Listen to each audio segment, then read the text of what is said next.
I had this grand idea when I started writing that I would be able to do my own covers. I mean, I'd seen authors who did it, and it looked so cool, and I thought, oh, it would be so awesome to be able to bring a book to life that through the cover, and I know what I want it to be and stuff. Um, I don't have very good design skills. I tried. I've tried multiple times. And I've even, if you'll go on my blog, I make little button things to put at the top of the post, and after a lot of those, I decided to retry making covers. I just do not have the eye to make it eye-catching, and it just don't. Um, it's not my talent. And some of you are probably who visited the destinyofone.com may think that I shouldn't even be doing my own blog button things, or pinnables, as some people call them. But uh, so what do you do how do you find a good cover designer? Well, some of you will find some of this a repeat from the good editors. But the first thing you need to is sit down and figure out a budget. Now, you have to keep in mind that especially first time indie authors, sales are not terrific, especially starting out. It's taken a while for me to build up to the point that I've even paid for the covers. That's a little hard to admit. So you don't want to go. I would say that a lot of time to be very careful paying more than 200 for a cover. Now that sounds like a huge amount, but to get a good cover, you are going to spend something. I would also, if somebody says that they can do a really fancy cover for not very much, for like if they're gonna tell, especially if it's like a wraparound cover for paperback, and they tell you they could do it for $30, I would be suspect of either their talent or where they're getting photos. You do want to be very careful because you can't use Pinterest photos. You have to own the rights to the photo. This is something that's gotten some authors in trouble by using photos that were not theirs. They didn't have right to. So be careful and make sure you pick just a warning. If to make sure your cover designer is doing the same thing, is following the rules. Which any good cover designer will not do Pinterest photos or whatnot. But it's cover designers are just unique. There's all sorts of different styles, and the key is to, again, if those of you have watched my finding a good editor video, this is going to sound a little bit similar, is to go into the community and ask. One of the how I got connected with a lot of mine, I run a blog called Homeschooled Authors.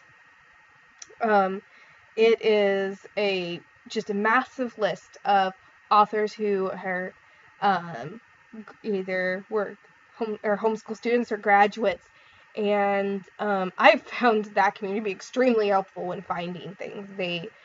Those people really know what they're doing, but a lot of times it starts out, I love that cover. Who designed it? And that actually started my relationship with Jessica Grayson, who does my Tales of Talus and did my Different Kind of Courage cover. She just did such a fabulous job with her cover. I was just like, oh, who designed it? She's like, oh, I did it myself. And I saw some of her other work. I just loved it. And it's just like, her style was perfect for my historical. When I went to do Kate's Innocence, I originally actually was going to just stick with Jessica Grayson, but I ended up getting through a long story. I talked with Perry Kirkpatrick, and we traded some work, so I got a little bit of a discount on my first cover, and I just realized she really had a special gifting, especially with the modern side of things.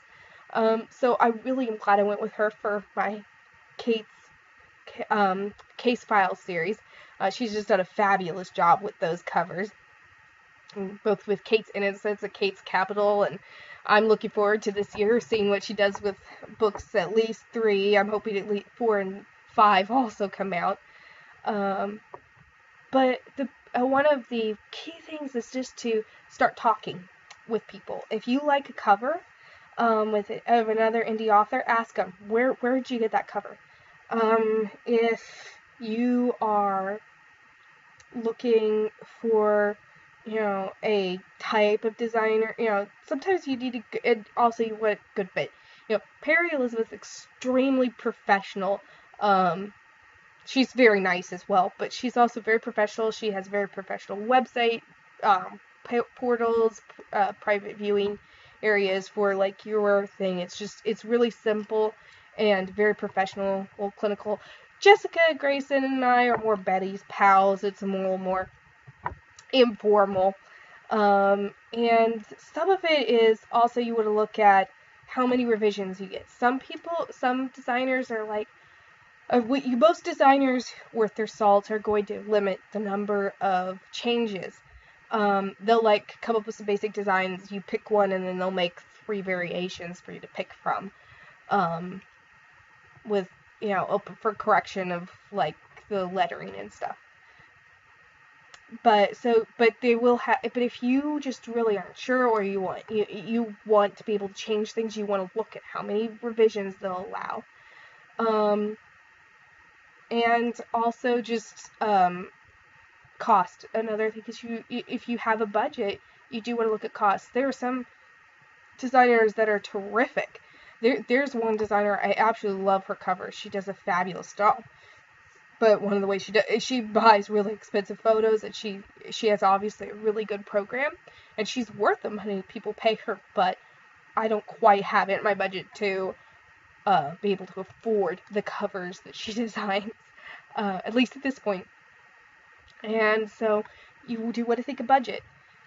And again, if you just don't know a lot of authors, or just don't, or just not real sure, one of the best ways to is just to get plugged into a community. There are several. I use one on Facebook called the Clean Indie Reads. If I just have a general question, there's all sorts of authors there, and tell them what I'm looking for. Probably the only thing that I would caution, I see a lot of people wanting something for very little or nothing.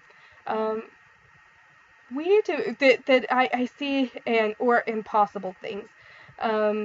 I see some people like, oh, could I have a discount? Could I, if, do you want to help a new author with a free new cover or something like that? And remember that a lot of these people, that's how they make money, and they are worth the money they're paid, believe me. And then the other thing is that a lot of cover designers, the reason they limit is they can't do everything that you could possibly want in a cover. They are limited. They can't get you certain actors and stuff on your cover. And they are limited a lot of times to the stock photos given. And some authors, like cover designers will work with you. Like, we couldn't find a stock photo for a different kind of courage that I liked. Jessica Grayson was very gracious and worked with me, and I provided a photo that I had taken, which wasn't as easy for her because she had to do some editing work on it, but she was willing to do that. Some are willing to work with that. I still paid her the same amount because she had to do actually more work because she had to edit the photo. It wasn't as simple as some of them that are done in stock photos. But just what you need. Again, just look out there, get connected, and wish you the best of luck. This is Sarah Holman, and I will see you again soon.